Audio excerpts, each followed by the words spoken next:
Bonjour à tous, on se retrouve pour un nouveau Tech Serma Show comme d'habitude pour l'actualité informatique et technologique de la semaine. On a pas mal d'actualités parce que j'ai 2 semaines d'actualités qui se sont accumulées et donc on a évidemment pas mal à traiter ici. On a par exemple Samsung qui a annoncé des nouveaux Galaxy Fold avec un nouveau format et surtout des prix encore plus chers. On a LG qui avait des pop-up McCafé qui se sont fait engueuler par Windows. Apple qui vous permet de louer des appareils parce qu'ils coûtent tellement cher que maintenant la seule solution c'est de les louer. Microsoft qui apporte des jeux Xbox original sur PC. On a aussi des news Microsoft avec le fait que 8 Go de RAM c'est clairement pas suffisant. On a aussi quelques news Nvidia avec encore plus d'augmentation de prix. Nous avons aussi une nouvelle carte graphique AMD qui va sortir et c'est une carte graphique entrée de gamme, donc pas de ultra haut de gamme ici ou quelque chose qui est hors de portée pour les gens.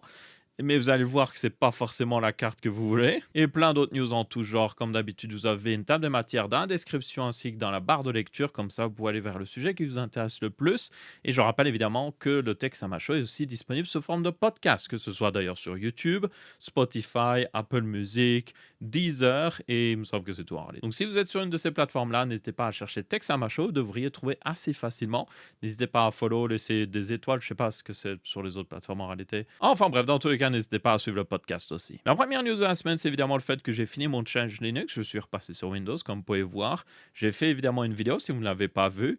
Et vous avez été très nombreux à laisser des commentaires avec beaucoup de suggestions d'ailleurs sur comment régler certains soucis. Donc un grand merci d'avance. Je vais justement analyser toutes les solutions qu'on m'a données pour essayer de les mettre en place. Mais globalement, pour ceux qui n'ont pas vu la vidéo, mon expérience a été très bonne sur Bazzite, au point même que j'ai continué d'étendre mon challenge Linux. À la base, je voulais faire juste une semaine. Et au final, j'ai fait un peu plus de 3 semaines en réalité. C'est justement pour cette vidéo que je tourne ici que j'ai rebranché ce PC-là. Donc j'étais encore sur Linux même le jour avant. Donc c'est pour dire.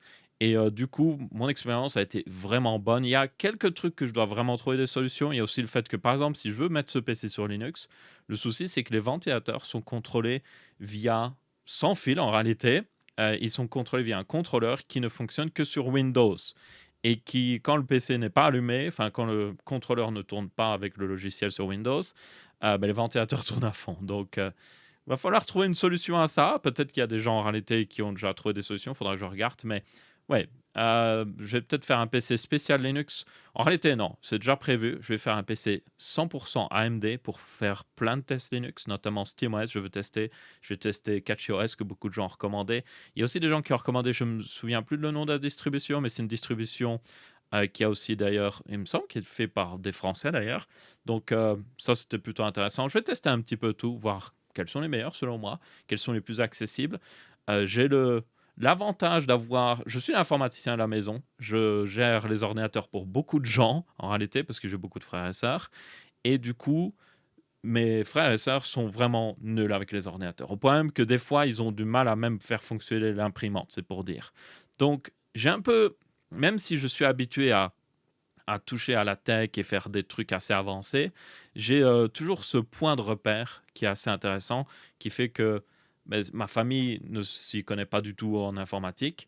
Et du coup, j'ai toujours ce point de repère qui me permet de me dire, est-ce que ma famille arrivera à faire ça? Est-ce que ce serait simple pour eux de passer justement sur Linux? Et donc, ça va me permettre de voir justement quelle est la meilleure distribution selon moi à donner à ma famille, littéralement. Quelle est la distribution que je pourrais juste mettre sur un PC que je donne à ma famille, et puis ils sont en mode ah ouais, j'arrive à l'utiliser, il n'y a pas de souci. Donc, ça, c'est justement quelque chose que j'aimerais aussi pour les futurs challenges Linux et tout ça, c'est ou limite faire passer ma famille, ou en tout cas certains membres de ma famille à Linux, sans même leur dire, et voir si ça les dérange en fait. Ça, ce serait plutôt intéressant. Mais bon, ça va demander le fait de trouver une distribution qui est vraiment noob-proof. Et donc ça me demande plus de tests. Mais dans tous les cas, un grand merci à ceux qui ont laissé des commentaires avec beaucoup de suggestions pour justement régler mes problèmes. Je vais regarder à ça.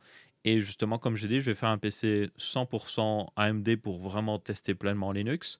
Même si évidemment c'est tout à fait possible de tourner avec une carte graphique Nvidia. Mais quand vous avez un PC Full AMD, ça ouvre les portes par exemple de SteamOS, que j'aimerais vraiment tester pleinement. Donc je ferai certainement ça assez dans pas très longtemps. Donc n'hésitez pas à vous abonner pour ne pas manquer cette vidéo. La première news de la semaine, c'est au niveau de Samsung qui a annoncé des nouveaux téléphones pliables. Nous avons évidemment les Galaxy Z Flip, ici avec la version 8.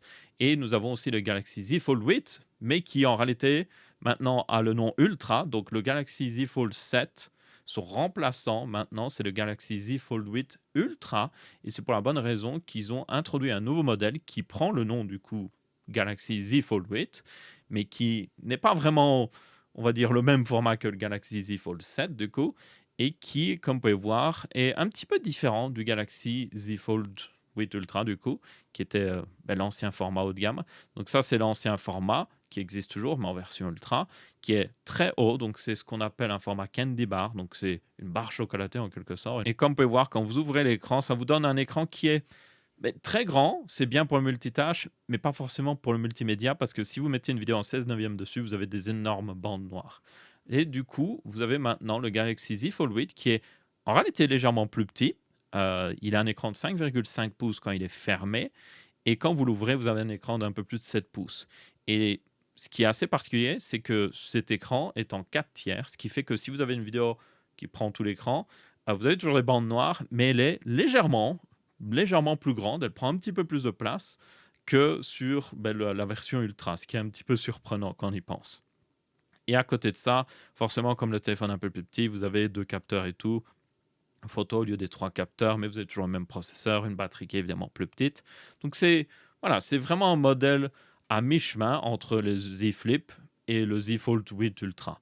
Maintenant, personnellement, j'attendais assez bien ce modèle. C'est pas les premiers à avoir fait ce modèle-là. Vous avez Huawei qui en avait déjà fait un. Il y a aussi l'iPhone pliable qui devra arriver fin d'année, qui devra avoir un format très similaire. Donc ici, Samsung a fait un petit peu exprès de sortir juste avant Apple, ce qui est selon moi assez marrant. Mais dans tous les cas, j'attendais assez bien ce téléphone parce que j'ai toujours voulu tester un téléphone pliable. On est à la 8e génération quand même ici de téléphones pliables de chez Samsung, donc ça fait 8 ans. Et pour moi, j'étais pas très intéressé parce que le Z Flip, c'est pas trop mon truc. Je voulais un Z Fold, mais plus abordable. Et le truc, c'est que les Z Fold n'ont fait qu'augmenter en prix ces dernières années. Et là, quand vous avez ce modèle qui est arrivé, j'étais en mode, oh, peut-être qu'il va s'intercaler entre le Z Flip et le Z Fold. Non, il coûte pratiquement, en réalité, oui, il me semble qu'il coûte pratiquement le même prix que le Fold 7, du coup, en étant plus petit et en ayant des moins bonnes specs, quand on y pense, en quelque sorte, en tout cas au niveau photo. Et derrière, le Z Fold 8 Ultra, qui remplace le Z Fold 7, du coup, lui coûte encore plus cher, 2199 euros. Donc, ouais, basiquement, les prix n'ont pas changé, c'est même encore plus cher. Ce nouveau modèle qui aurait pu se mettre entre les deux ne se met pas vraiment entre les deux parce qu'il prend juste la place d'un et l'autre est relevé encore plus haut. Et donc, pour moi, ça n'a pas beaucoup d'intérêt. Je suis pourtant le public assez bien visé par ces téléphones pliables parce que ça m'intéresse énormément. J'aime beaucoup le côté multimédia. Pour lire des livres et tout ça, ce serait génial parce que c'est un format qui ressemble justement à une liseuse. Et pourtant, c'est tellement cher que je suis juste en mode non, je ne veux pas payer un tel prix pour un téléphone, c'est juste abusé. Et pourtant, j'ai un Galaxy S24 Ultra qui coûte déjà assez cher. Mais là, c'est payer encore plus cher pour quelque chose qui, des fois, sur certains points, est juste moins bien en fait. Surtout le setup caméra est juste bof. C'est vraiment bof. Imaginez juste 2 caméras pour 2 000 euros. C'est juste abusé. Donc peut-être que la meilleure alternative, c'est d'attendre que le Galaxy Z Fold 7 soit en promotion parce que, comme d'habitude, hein, le téléphone de l'année dernière, qui est toujours très bon, va être en sacrée promotion et du coup, ça vaut largement plus la peine. Donc je pense que je vais peut-être juste attendre qu'il y ait un deal sur un Galaxy Z Fold 7 pour justement pouvoir tester les téléphones pliables parce que jusqu'à maintenant, j'ai jamais pu en tester vraiment un. J'en ai eu dans la main, mais j'ai jamais testé pleinement un, donc je ne sais même pas si c'est vraiment pour moi. Donc ma foi, on verra bien. Mais en attendant, oui, ces annonces étaient intéressantes, mais quand j'ai vu les prix, j'étais en mode, nah, c'est pas pour moi. Ensuite, on a une énorme controverse au niveau d'LG et de leur écran. C'est quelque chose qui a commencé sur un petit peu les forums et tout ça. Vous avez des gens qui, justement, avaient des écrans LG, ont remarqué que quand ils allaient sur Windows, ils avaient une pop-up qui apparaissait et qui leur conseillait de tout simplement installer McCafé, parce que McCafé, c'est génial. On peut d'ailleurs voir cette pop-up ici, pour ceux qui sont sur le podcast. Vous avez le nom de l'application, c'est LG Monitor App Installer. Donc, c'est normalement l'application LG qui permet de contrôler les paramètres de l'écran. Mais vous avez un truc par rapport à McCafé en mode, ouais, installer McCafé, c'est génial, quoi. Donc, c'est littéralement une pub sur votre PC qui vient de votre écran, ce qui est abusé, franchement. C'est vraiment abusé. Donc, quand les gens ont vu ça, ils étaient en mode, what the fuck, LG? Vous avez des YouTubers, notamment Monitor Unbox et du coup par extension Hardware Unbox, qui en ont parlé justement. Et Windows a vu ça, en tout cas Microsoft a vu ça, ils étaient en mode hey, nous on aime bien mettre des pubs, mais là c'est peut-être aller un peu trop loin. Surtout une pub pour McAfee, parce que McAfee, c'est franchement, c'est un antivirus qui est au final un virus, on va être très honnête. Et donc Microsoft a juste dit à LG hey, tu retires la pop-up, parce que ce n'est pas normal. Et pour ceux qui se demandent d'où vient cette pop-up, comment ça se fait qu'ils peuvent juste avoir une pop-up comme ça, si vous avez Windows 11 et Windows 10 aussi par extension, si vous branchez un périphérique, ce périphérique, euh, Windows va rechercher s'il y a un driver pour ce périphérique sur les drivers officiels qu'ils ont. Et donc LG, Razer, Asus, MSI, toutes les marques qui font des périphériques peuvent mettre ce driver sur le truc d'update de Windows, ce qui fait que quand vous branchez votre périphérique, Windows va rechercher s'il a un driver pour, il va le trouver. Ce driver, ça peut être aussi l'application qui donne accès à tous les paramètres, par exemple Armoury Crate, ce genre de choses. Et du coup, il va vous le proposer de l'installer. Donc, si vous avez un périphérique Razer, notamment, il va vous faire une petite pop-up en mode hey, installe Razer Synapse. Ce qui, dans la plupart des cas, est logique parce que c'est l'application compagnon de l'appareil. Mais ici, évidemment, comme j'ai dit, l'application LG Monitor App, en plus de vous proposer d'installer cette application-là pour générer votre ordinateur, votre écran plutôt, eh bien, vous mettez une pub énorme pour McAfee, parce qu'ils ont certainement un partenaire avec McAfee et ils se font de l'argent comme ça. Donc, c'est comme ça qu'ils peuvent se permettre de littéralement vous afficher une pop-up pour ça. Et le truc, normalement, je dis bien normalement, quand vous... et c'est d'ailleurs le cas ici, vous pouvez voir que sur la pop-up, pour ceux qui sont sur le podcast, il y a un bouton Don't Show Again, donc ne montrez plus cette pop-up, et vous pouvez faire Cancel. Donc, vous pouvez arrêter totalement cette pop-up, donc c'est au moins c'est le strict minimum, on va être honnête, mais au moins vous pouvez vraiment l'arrêter. Mais forcément, même avec ça, les gens n'étaient pas contents parce que vous achetez un écran LG à 1000 € et puis vous chopez une pub pour McAfee, c'est de la folie. C'est franchement de la folie. Et donc, ouais, les gens étaient très mécontents et c'est tout à fait justifié. Et c'est assez étonnant de voir Microsoft réagir là-dessus, surtout que Microsoft n'est. Ils sont les premiers à faire des pop-up pour des trucs qui servent à rien, on va être très honnête. Mais là, visiblement, ils ont vu que c'était une mauvaise chose. Ça mettait aussi. Le truc, c'est que c'est dangereux aussi pour Microsoft parce que si les gens voient ça, il y a des vidéos qui ont été faites sur le sujet. Vous pouvez aller désactiver dans les paramètres de Windows Update le fait de recevoir des mises à jour de driver. Pas les mises à jour Windows, mais les mises à jour de driver. Et du coup, ils ont peut-être eu peur que les gens commencent à désactiver ça alors que c'est plutôt utile en réalité. Donc, peut-être que c'est pour ça qu'ils ont réagi, pour éviter que des personnes désactivent quelque chose qui soit assez important. Et maintenant, c'est l'heure des deals de la semaine. Pas beaucoup de deals cette semaine-ci, on va être très honnête. Comme c'est les vacances, je pense que les sites ne font pas beaucoup de promotions, surtout que c'était les soldes il n'y a pas si longtemps. Mais dans tous les cas, on a quand même un deal, notamment sur le MacBook Neo. C'est la version ici 512 Go avec Touch ID, donc c'est le modèle haut de gamme, on va dire, le modèle supérieur.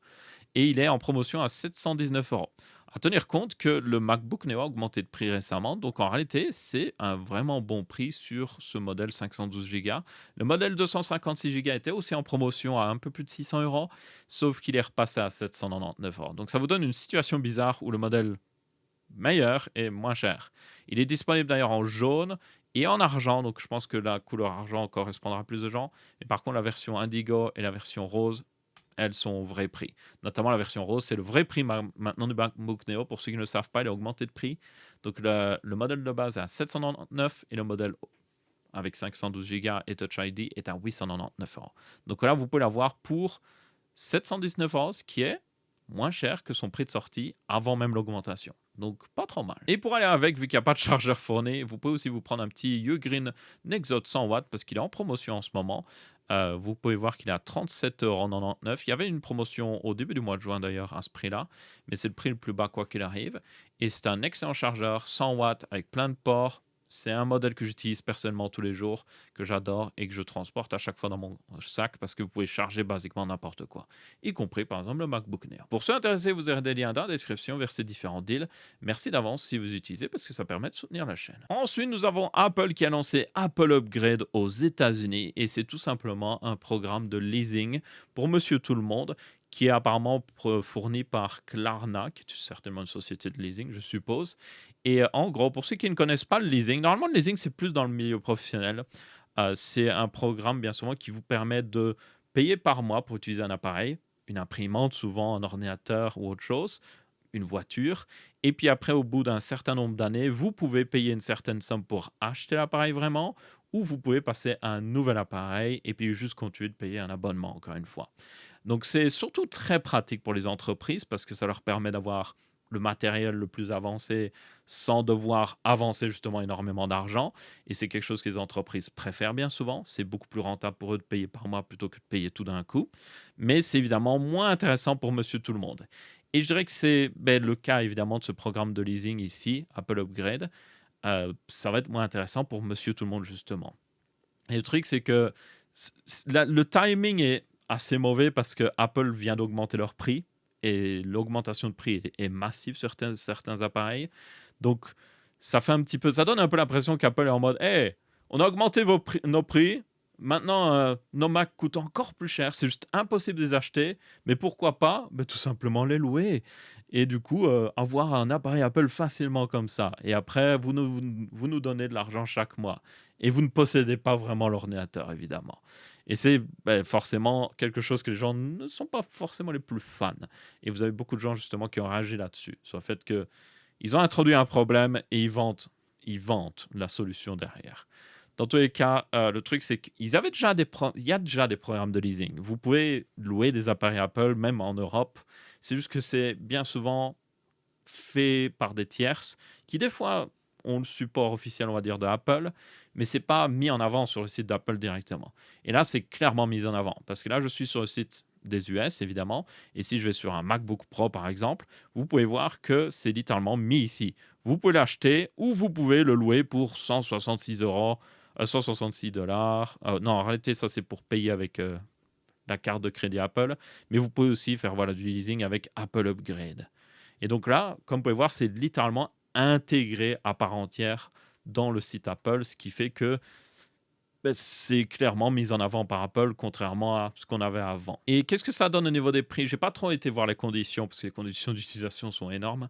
Mais comme vous pouvez voir, ici, vous pouvez avoir un MacBook Pro 14 pouces à 38,99 $ par mois pendant 36 mois, ce qui en réalité peut paraître pas si cher que ça, mais tenez compte encore une fois que c'est un programme de leasing, c'est pas vous payez pendant 36 mois et puis il vous appartient. Non, c'est pas le cas. Vous louez en quelque sorte cet appareil et vous pourrez certainement, j'ai pas été voir les conditions d'utilisation, vous pourrez peut-être l'acheter en payant des frais, mais le but justement de ce programme, c'est au bout de 36 mois, vous avez la possibilité d'upgrade vers un nouveau. Et donc vous renvoyez l'ancien appareil à Apple, vous récupérez le nouveau et normalement vous payez peut-être un prix différent parce que ça dépend des specs de l'appareil. Mais voilà, vous êtes parti avec un nouvel appareil. Mais le truc, c'est que si vous voulez, par exemple, vraiment posséder l'ordinateur, ça va vous coûter trop cher. C'est justement un des désavantages avec le leasing. C'est pas vraiment fait pour acheter les appareils. C'est vraiment fait pour profiter d'un appareil puissant, récent et pouvoir le changer tous les, par exemple, encore une fois ici, c'est tous les 3 ans.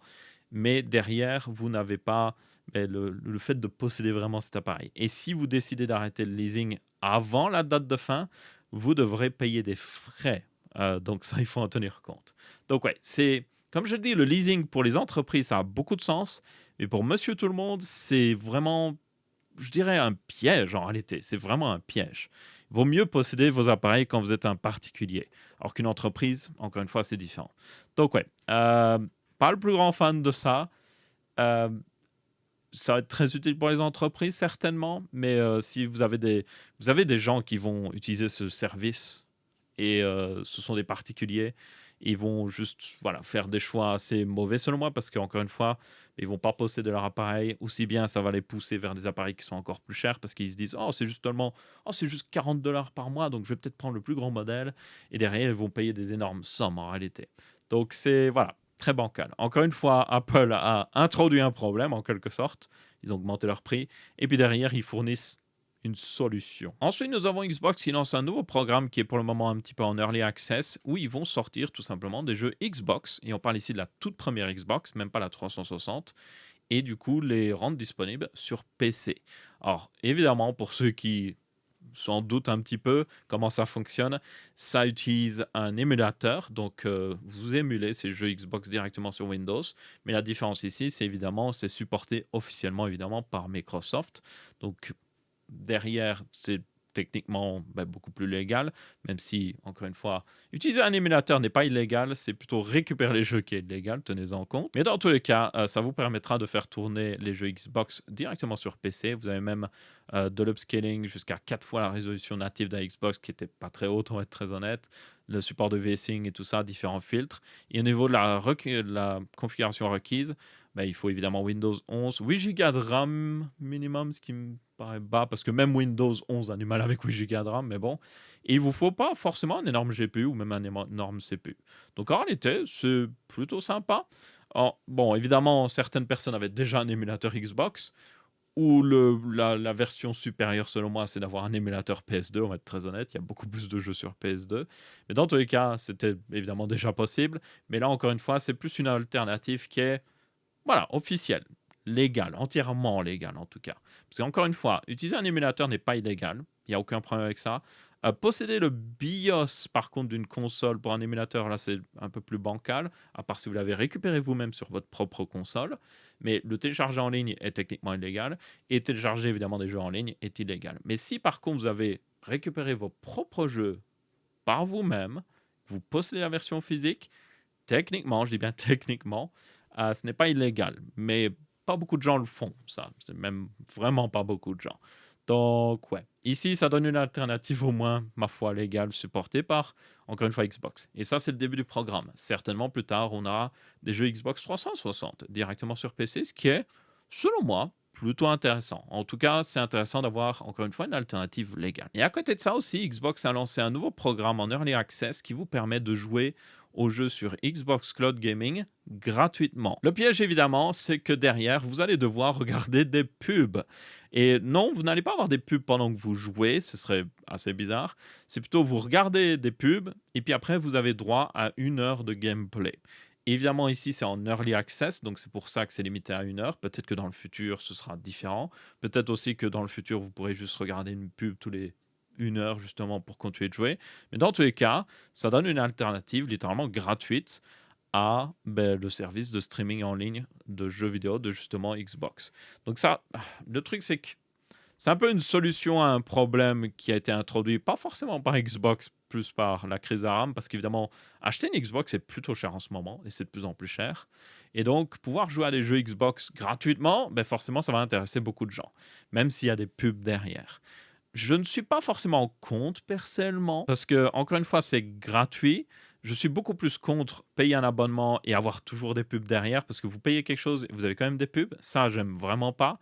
Donc, avoir un truc qui est entièrement gratuit et vous décidez par vous-même de regarder des pubs pour jouer, je suis en mode OK, pourquoi pas, c'est votre choix, il n'y a aucun souci.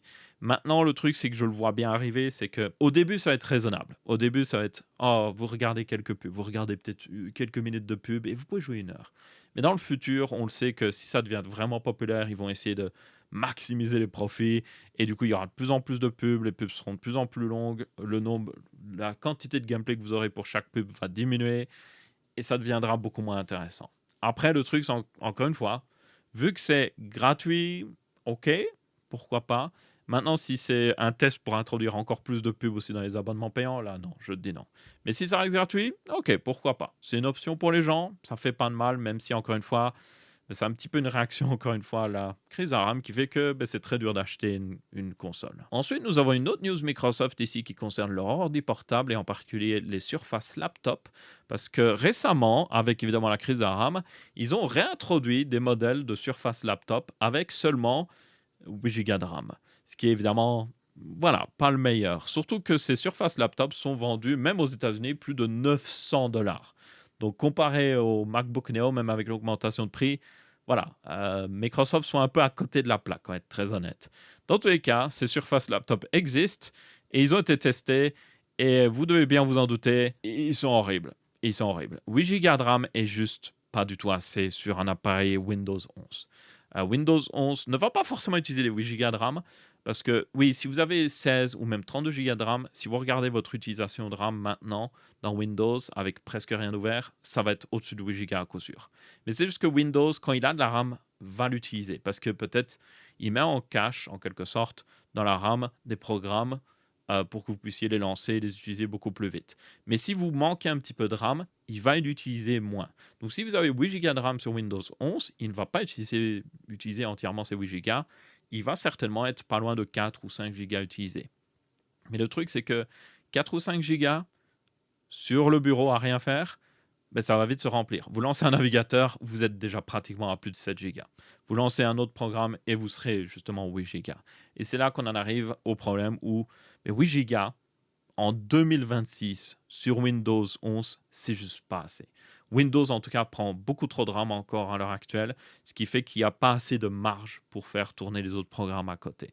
Donc, si Windows 11 était plus au niveau de 3 Go de RAM utilisés, ou même 2 gigas. Il me semble que Windows 10, vraiment allégé, enfin, pas allégé, on va dire entièrement, mais Windows 10 avec pas trop de trucs qui se lancent au démarrage, consommait dans les 2 gigas. Donc, s'il retournait à ce niveau-là, un appareil avec 8 gigas de RAM, oui, pourrait être utilisable. Mais à l'heure actuelle, non, c'est pas du tout le cas.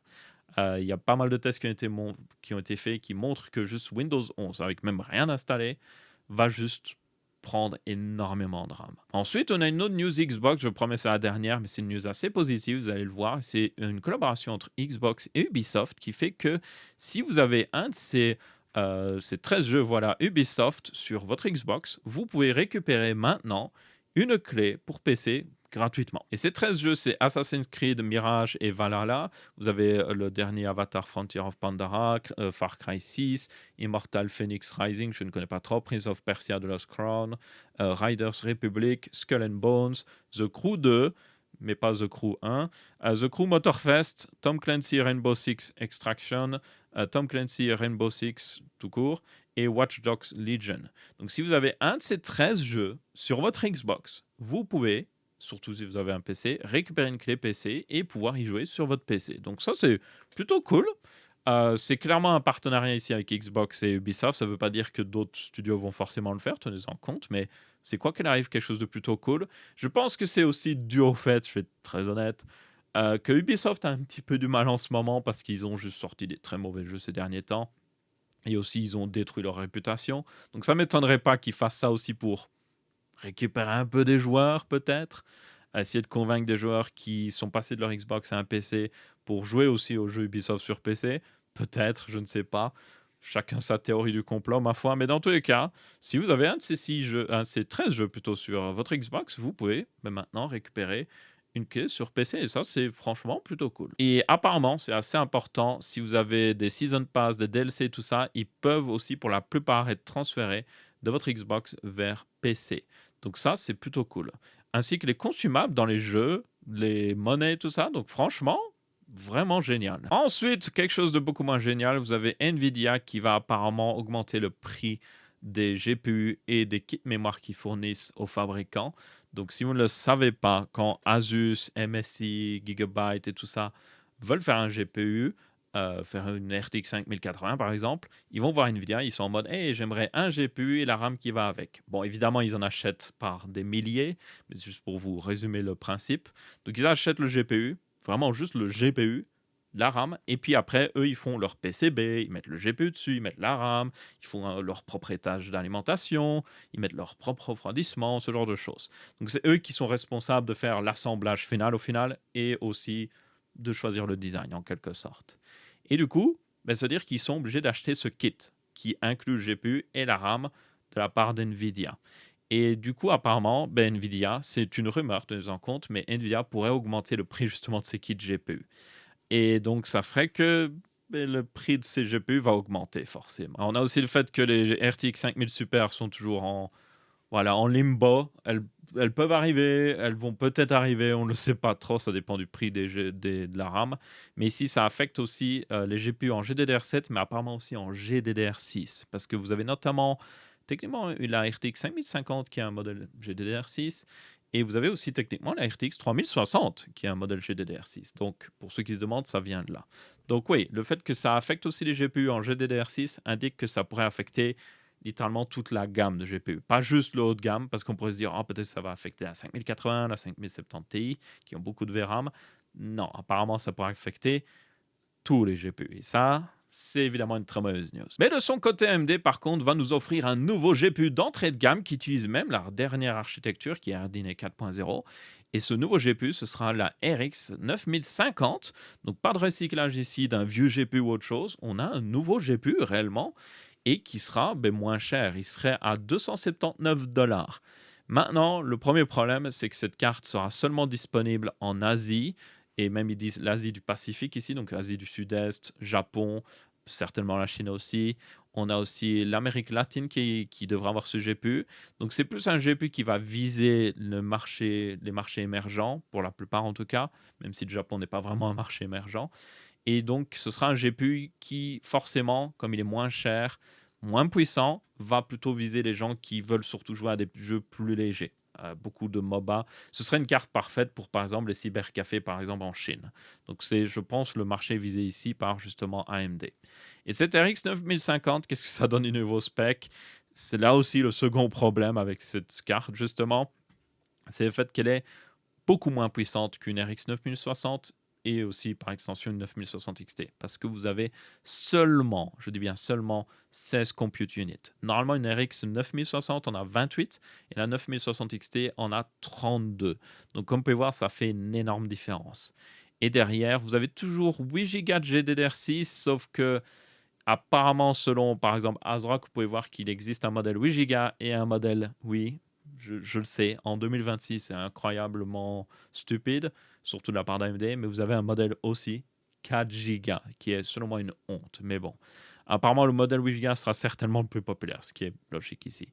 Et donc, cette carte, encore une fois, pas les specs les plus impressionnantes, mais derrière, elle ne consomme pas trop, seulement 92 watts.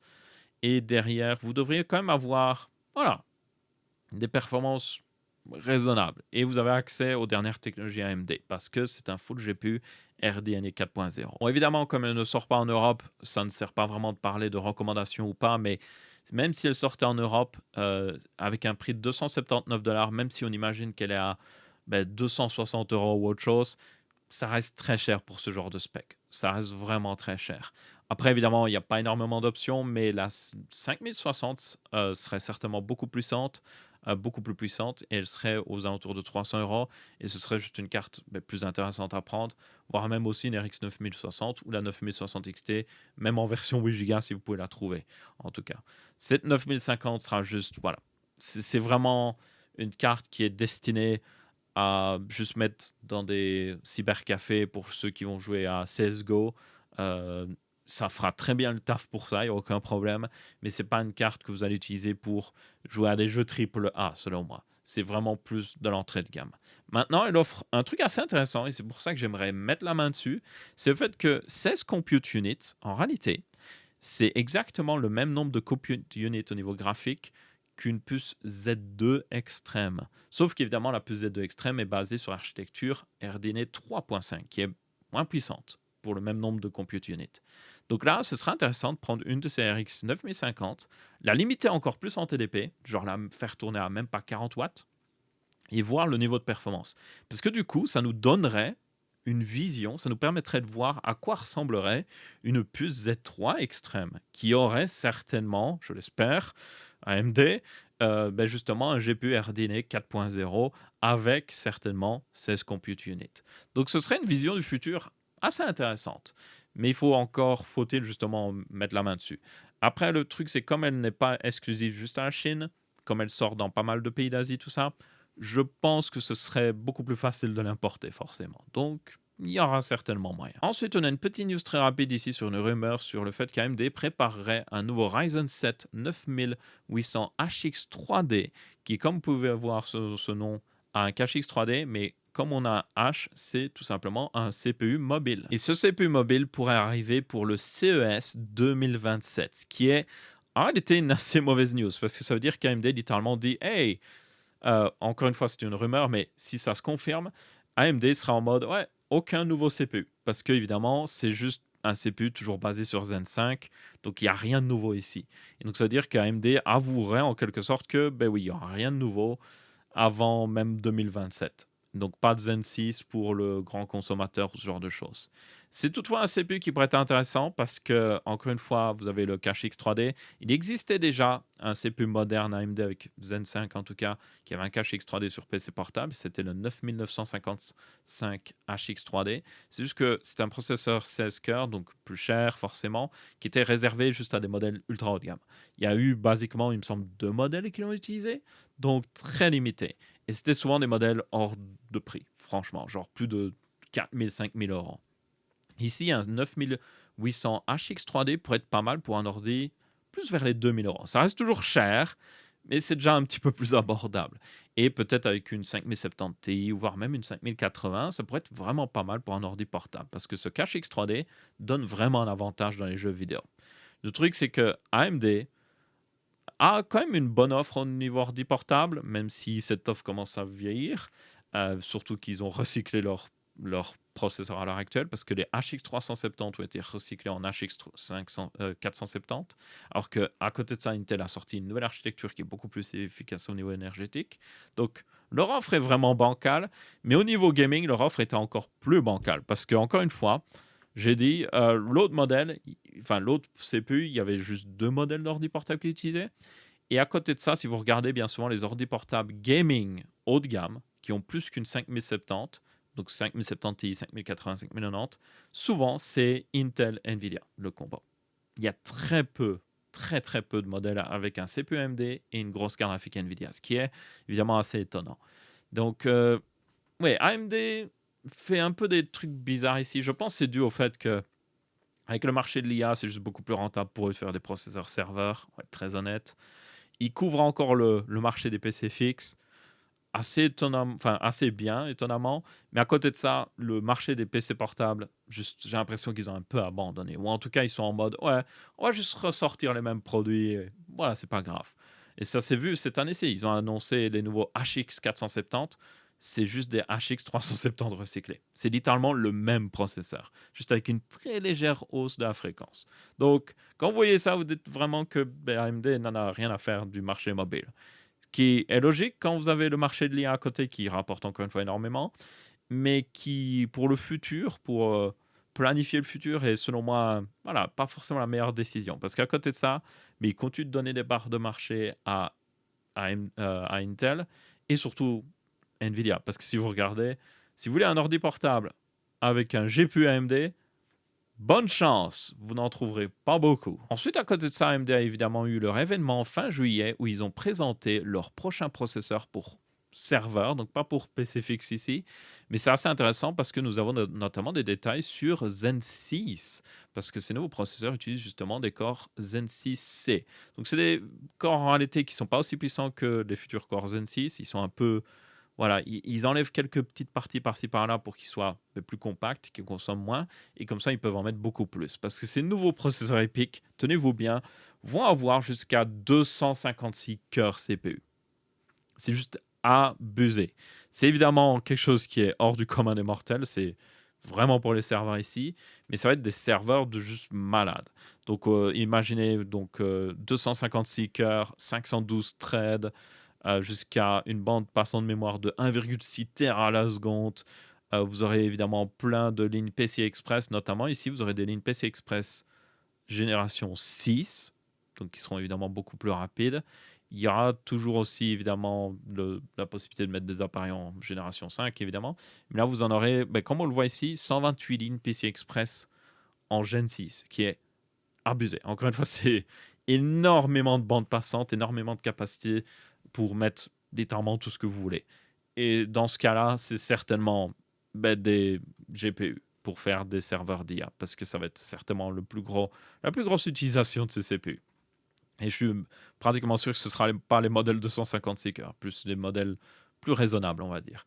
Mais ce nombre de lignes PCI Express, oui, c'est parfait pour mettre un maximum de GPU, pour faire justement des data centers qui sont plus orientés IA, parce que ça permet de mettre encore une fois beaucoup de GPU, beaucoup de stockage NVMe, ce genre de choses, ce qui est évidemment quelque chose de très important pour les data centers IA. Vous avez une photo d'ailleurs du processeur ici qui est un des plus gros, et c'est juste abusé la taille du truc, ça ressemble à... Pour ceux qui sont sur le podcast, c'est juste le CPU fait la taille d'une main, littéralement. Et vous avez plein plein de morceaux de silicium l'un à côté de l'autre avec certainement beaucoup de cœur. Donc ouais, juste abusé. Mais le truc intéressant, du coup, le parallèle qu'on peut faire pour Monsieur Tout le Monde, c'est que comme c'est... alors, jusqu'à maintenant, il me semble qu'ils étaient limités, je sais plus c'était quoi le maximum en réalité des pics. On va les revoir. Et si on regarde sur Wikipédia, on peut voir qu'ils avaient jusqu'à 192 cœurs Zen 5C justement et jusqu'à 128 en version non C. Donc cette augmentation montre aussi qu'on va certainement avoir une augmentation pour justement le marché grand public. Il y avait eu des rumeurs et ça semble encore plus se confirmer ici avec justement les processeurs EPIC sur le fait qu'ils vont passer de CCD de 8 cœurs, donc c'est pour ça le 9800X3D à 8 cœurs, mais c'est parce qu'il y a vraiment 8 cœurs sur le CCD, sur le morceau de silicium. Et si vous voulez plus de cœurs, vous devez mettre un deuxième CCD. Et c'est pour ça qu'on a des 12 cœurs et 16 cœurs. Et bien là, justement, pour Zen 6, il pourrait passer à 12 cœurs sur le CCD. Et donc, ça donnerait un 9800X3D. En tout cas, le remplaçant du 9800X3D aurait 12 cœurs, ce qui serait pas mal, une augmentation de puissance. Toujours avec un seul CCD, donc c'est ce qui aura une meilleure pour jouer. Et puis après, le plus gros processeur, lui, aura 24 cœurs. Donc ça semble plutôt bien indiquer ça. Et on a aussi le fait que on a le support du PCI Express 6.0. Donc ça se demandait si on va avoir le support du PCI Express 6.0 sur justement les prochains processeurs Zen 6. Même si, ouais, c'est pas garanti. Ils pourraient juste mettre un contrôleur PCI Express 5.0 pour la version grand public parce que c'est juste plus économique. Surtout que le PCI Express 6.0, vu le fait qu'il n'y a aucun GPU qui va sortir avant certainement 2028 au final, oui, il va pas être très nécessaire. Surtout que le PCI Express 5.0 reste largement suffisant pour la plupart des gens. Donc ouais. Et aussi, c'est en DDR5. Ça, c'est par contre un autre point intéressant. Pas de DDR6 qui pourtant devra arriver bientôt. Donc là aussi, ça indique qu'on sera toujours sur la DDR5. Ensuite, on a une news Nvidia sur le fait que vous avez des modeurs qui ont réussi à récupérer les données de température des différentes puces GDDR7 des RTX 5000. Donc si vous ne savez pas, avec l'introduction des RTX 5000, il y avait eu une petite controverse sur le fait que les cartes, toutes les RTX 5000, avaient moins d'informations sur la température de chaque puce mémoire. Et certaines personnes supposaient le fait que peut-être Nvidia voulait un peu cacher le fait que vous avez certaines de ces puces qui montaient hyper haut en température.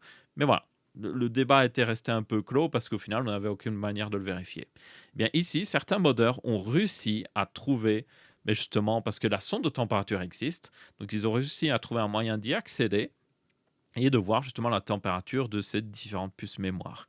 Et ce qu'ils ont trouvé est plutôt intéressant. Déjà le fait que si vous avez une RTX 5000 Founder Edition, notamment 5090, 5080, tout ça, ces puces de mémoire vont atteindre des températures qui sont un peu abusées.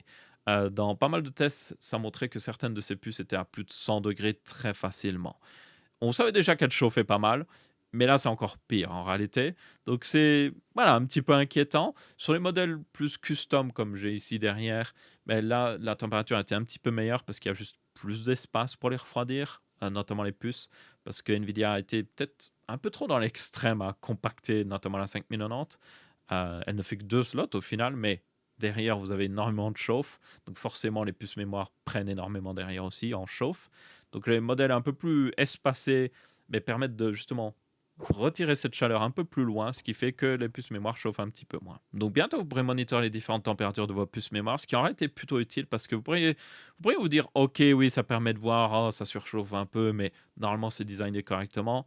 Mais c'est surtout assez important parce que des fois, ça permet de voir justement s'il y a un problème de défaut en fait. Si vous avez un GPU où toutes les puces mémoire sont à 80 degrés et puis une des puces mémoire est à plus de 100 degrés, vous savez qu'il y a un problème avec cette puce. Peut-être que le pad thermique qui est par-dessus a un problème et qu'il faut justement le remplacer. Donc c'est assez important en réalité cette donnée. C'est pour ça qu'il y avait aussi une polémique sur le fait que ça empêche aux gens de voir s'il y a un problème avec leur GPU. Ça empêche aussi si vous avez replace votre GPU, si vous avez démonté votre GPU et que vous avez changé les pads thermiques, ça empêchait de voir justement si vous aviez fait un bon travail.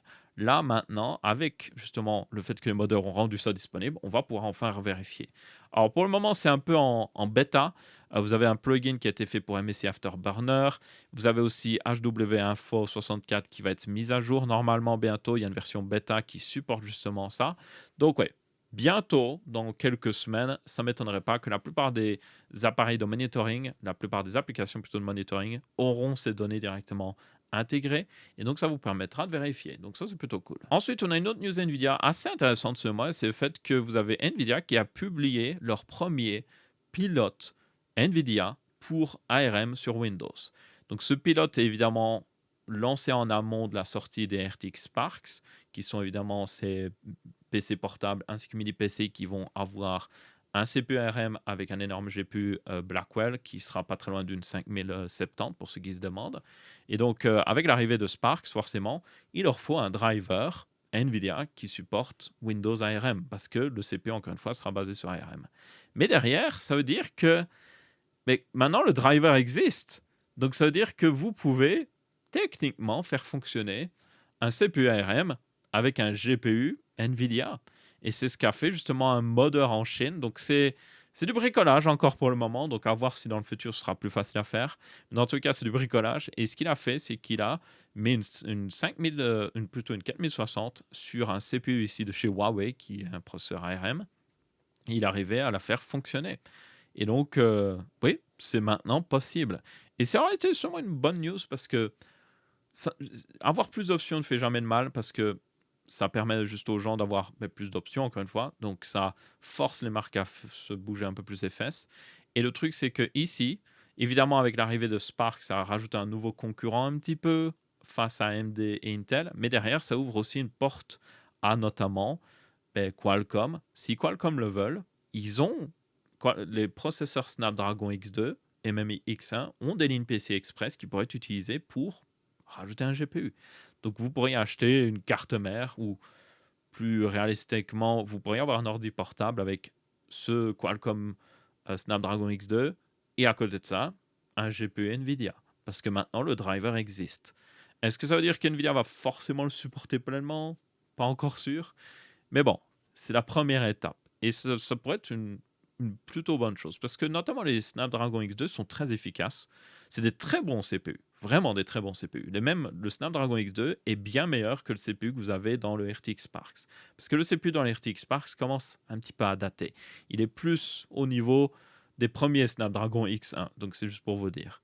Mais du coup, si on pouvait combiner cet avantage d'un excellent CPU Qualcomm mais qui n'a pas un très bon GPU, avec justement un très bon GPU NVIDIA, ce serait plutôt cool. Mais voilà, aucune garantie. Mais peut-être qu'il y a aussi des modeurs qui vont le rendre possible. Après, tenez compte que Qualcomm n'a pas vraiment envie de mettre un port PCI Express avec leur CPU, donc ouais, ça bloque un petit peu cette possibilité-là. Mais par contre, ça ouvre la possibilité de faire tourner un Raspberry Pi avec une carte graphique NVIDIA. Ce serait tout à fait possible. Je ne sais pas qui va s'amuser à faire ça, mais vous pourriez le faire. À côté de ça, on a aussi une petite news d'update sur DLSS 5. Certainement, d'ailleurs, vous avez la Gamescom qui arrive, donc on aura certainement des détails avec DLSS 5 qui vont arriver à ce moment-là. Je serai présent à la Gamescom, donc je verrai s'il y a peut-être la possibilité de justement voir DLSS 5 en action. Mais dans tous les cas, vous avez Nvidia qui a parlé un petit peu justement de DLSS 5 et qui ont montré des trucs voilà, plus raisonnables. On le savait. Le truc, c'est que quand ils ont montré DLSS 5, ils voulaient faire parler d'eux. Et ils ont fait parler d'eux, mais pas forcément dans le plus positif parce que ce qu'on a vu de DLSS 5 était juste trop. C'était vraiment un filtre qui dénaturait, selon moi, la vision artistique des développeurs. Et même certains développeurs l'ont un petit peu confirmé. Ici, ils ont montré une version de DLSS 5 qui est voilà, plus raisonnable. Déjà, vous avez différents modèles qui existent, donc vous pouvez choisir un modèle qui vous correspond mieux. Et surtout, vous pourrez avoir plus de réglages sur l'intensité justement de ce filtre de l'SS5 pour faire en sorte que voilà, il soit un peu moins agressif. Et tenez compte aussi que quand il arrivera, quand DLSS5 arrivera dans les jeux vidéo, déjà vous pourrez juste ne pas l'activer si vous n'êtes pas content, juste utiliser le bon vieux DLSS4 super résolution et tout ça. Mais aussi derrière, on aura la garantie que les développeurs auront vraiment travaillé avec pour faire en sorte que ça respecte leur vision. Donc, c'est là que ce sera selon moi assez intéressant. Parce que même si peut-être, oui, à utiliser sur les personnages, ça peut dénaturer les personnages, je pense qu'utiliser DLS5 surtout sur les environnements, parce que ça peut être utilisé aussi pour les environnements, et bien là, ce serait plus intéressant parce que ça permettrait de rajouter plus de détails, des lumières plus réalistes dans une scène sans pour autant devoir faire des calculs assez complexes. Et ça, c'est selon moi une bonne chose. Et comme j'avais dit avant, pour moi, DLC 5 au niveau technologie était intéressant, c'est juste ils avaient été trop loin. Donc ici, de voir une version plus raisonnable et évidemment moins drastique au niveau résultat, mais beaucoup plus intéressant forcément pour la plupart des gens. Et vous avez une vidéo sur la keynote Nvidia qui parle de tout ça pour ceux qui seraient intéressés. Mais dans tous les cas, pour moi, le truc c'est que j'aimerais le voir de mes propres yeux. Parce que bien souvent, ils montrent des screenshots ou des vidéos où il n'y a pas beaucoup de mouvement. Moi, j'ai envie de le voir de mes propres yeux et de pouvoir bouger la caméra comme je veux et de voir justement DLSS 5 en action. Parce que c'est notamment le cas avec quand vous avez eu DLSS 4 avec notamment le mode FrameGen jusqu'à x4 quand il est sorti, quand ils ont montré les vidéos. Mais les vidéos étaient, voilà, montraient qu'il y avait beaucoup plus d'FPS. Mais c'est quand vous jouez que vous voyez vraiment s'il y a un problème, notamment avec le frame génération. Et là, avec DLSS 5, je suis surtout curieux de jouer pour voir si déjà, si je bouge rapidement, est-ce que DLSS 5 arrive à suivre? Est-ce que le rendu arrive à suivre ou est-ce que je vais voir des drôles de trucs? Et surtout, qu'est-ce que ça donne de mes propres yeux, en fait? Donc ça, je suis vraiment curieux de voir parce qu'encore une fois, je trouve que la technologie est prometteuse, mais il faut voir ce que ça donne en pratique. Ensuite, nous avons GOG qui continue de travailler Ensuite, nous avons une confirmation de GOG sur le fait qu'ils sont en train de travailler pour avoir leurs clients disponibles sur Linux. Alors, ça ne va pas arriver tout de suite, mais voilà quelques temps, on avait eu une news comme quoi ils recrutaient quelqu'un qui était spécialisé dans Linux pour du développement. Donc, ça semblait indiquer qu'ils voulaient faire justement leur launcher sur Linux. Et là, ils l'ont confirmé. Ils sont justement en train de travailler sur une version Linux de GOG. Alors, GOG ou Go Load Games, le nom complet, pour ceux qui se demandent, c'est une plateforme un petit peu comme Steam qui vous permet d'avoir des jeux, mais la différence avec Steam ici, c'est que vous avez des jeux sans DRM. Vous pouvez littéralement télécharger le .exe, le garder sur votre PC et installer le jeu quand vous voulez, sans connexion Internet et sans avoir cette peur que dans le futur, GOG arrête d'exister et puis vous perdez tous vos jeux. Donc c'est assez différent de Steam où là, votre bibliothèque elle est en ligne. Donc s'il arrive quelque chose à Steam, bonne chance. Et aussi, vous avez besoin d'une connexion Internet. Là, vous pouvez tout le télécharger et garder. Et GOG a été créé par, évidemment, les fondateurs aussi de CD Projekt, qui est évidemment les développeurs de The Witcher ainsi que Cyberpunk. Et donc, vous avez quand même voilà, des personnes assez réputées dans le milieu du jeu vidéo derrière. Donc, c'est pas un petit truc qui sort de nulle part. GOG, en réalité, une assez grosse plateforme.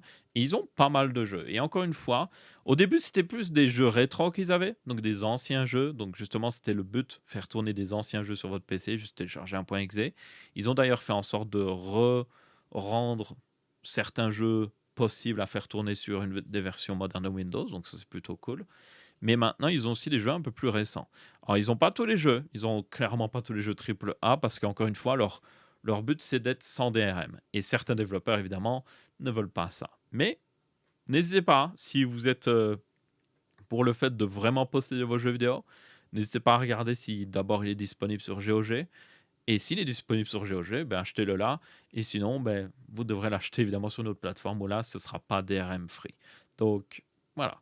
Mais avoir évidemment GOG sur Linux serait incroyable parce que ça permettra d'accéder à toute cette bibliothèque, souvent d'anciens jeux, directement sur Linux. Et je suppose qu'ils utiliseraient un système similaire à Proton pour justement faire tourner ces jeux. Donc, à voir, évidemment, quand ça arrivera. Mais une très bonne nouvelle quoi qu'il arrive. Ensuite, on a une petite news qui concerne Minecraft Java Edition. Ça me concerne bien vu que j'ai une chaîne qui parle Minecraft. Et c'est au niveau du fait qu'ils ont changé les paramètres prérequis ainsi que donc les paramètres minimum ainsi que les paramètres recommandés pour faire tourner Minecraft Java Edition. Et c'est dû au fait que bientôt il y aura une version Vulkan de Minecraft Java Edition. Donc pour ceux qui ne le savent pas, il y a d'énormes changements sur la version Java de Minecraft. Normalement, Minecraft tournait avec OpenGL, qui commence à se faire vieux parce que c'est plus mis à jour depuis des années. Vulkan est évidemment beaucoup plus moderne. Et comme le support d'OpenGL arrivait à sa fin sur macOS, ils ont décidé de passer sur Vulkan, qui est évidemment bien meilleur, plus moderne et tout ça. Et en même temps que de passer à Vulkan, ils sont en train de refaire tout leur moteur graphique. Et notamment, ils vont supporter d'avoir des shaders directement dans Minecraft, qu'ils appellent Vibrant Visual. Et donc, ça veut dire que les prérequis de Minecraft Java Edition, vu que le jeu va être plus beau, vont augmenter.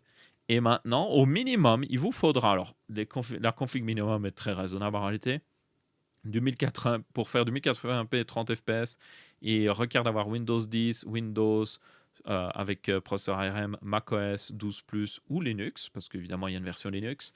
Il vous faudra 8 Go de RAM si vous avez un GPU dédié. Et si vous avez un GPU intégré, il vous conseille d'en avoir 12. Et il vous faudra un CPU Core Intel assez vieux, un Ryzen de troisième génération assez vieux. En réalité, il me semble même... Non, non, c'est pas un processeur mobile, mais c'est pas un processeur très puissant. Vous pouvez avoir un Qualcomm Snapdragon X ou même une puce M1 de Apple. Et derrière, au niveau des GPU, juste une GTX 950, c'est suffisant.